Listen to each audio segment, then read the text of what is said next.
Dear friends, in this video we will discuss about the genetic terminology. During the study of the genetics, we use so many terminology. Few of the terminology I am discussing here. The first term which we use frequently is a character. Character a feature that can be passed from parent to offspring. Along with the character, we use the another term that is trait. Trait one of two or more detectable variant in a genetic character. For example, the eye color is a genetic character which passed from parent to their offspring. But the different eye color, for example, blue and brown, is considered as a trait. The third terminology which we use is heredity. The passing of traits from parent to the offspring is called heredity. Mother and father character when passed to their offspring, it is called as a heredity. These character may be the eyes, hair, height and ear of one of the parent to their offspring. The study of the heredity is called as a genetics. So the scientific study of heredity and hereditary variation is called as a genetics. Another term is alleles. Allele is an alternative form of gene. For example, in this picture, the alphabet A is for the hair style. Capital A is one of the allele which is expressed itself in the form of the curly hair. Small a is another allele which is represent itself in the form of the straight hair. If the both of the alleles in a same individual are same, it is called as a homozygous. For example, in any individual, if the capital A and capital A means the dominant alleles are present, it is homozygous.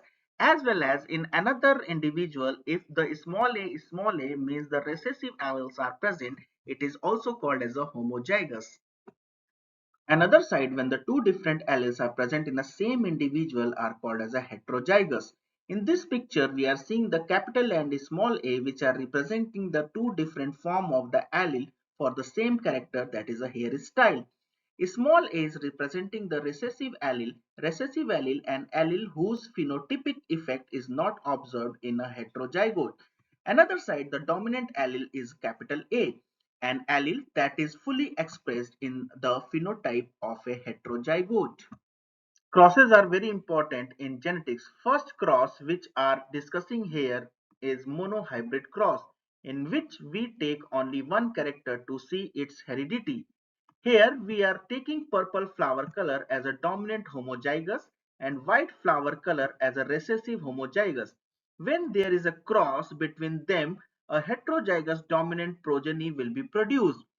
Second type of cross is dihybrid cross, in which we take two characteristics for study such as pod type, constricted and inflated.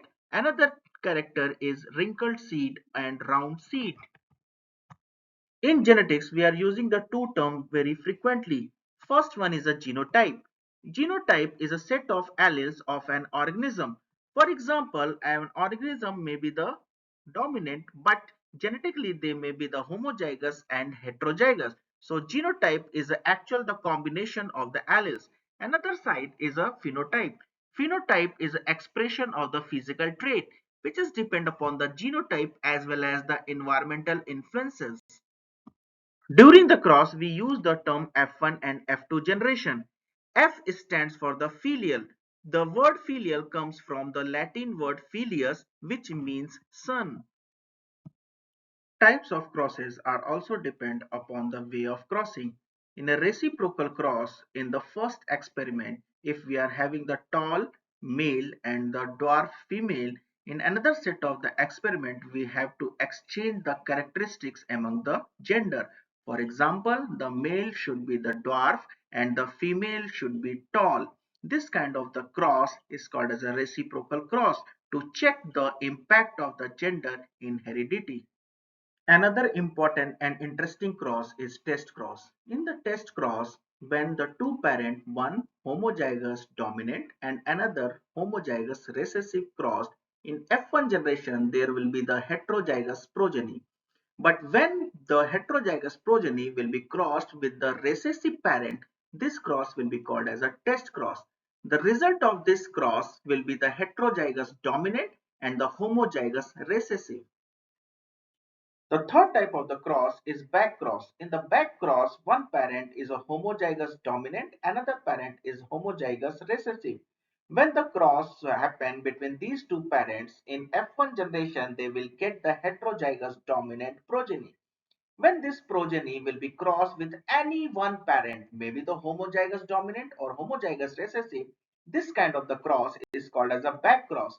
The result of the back cross will be the heterozygous dominant or homozygous recessive. It depends upon the nature of parent. Thanks for watching. For more information, subscribe and like this channel. You can contact for the CSIR Net Life Science Quick Notes with previous year's solved questions.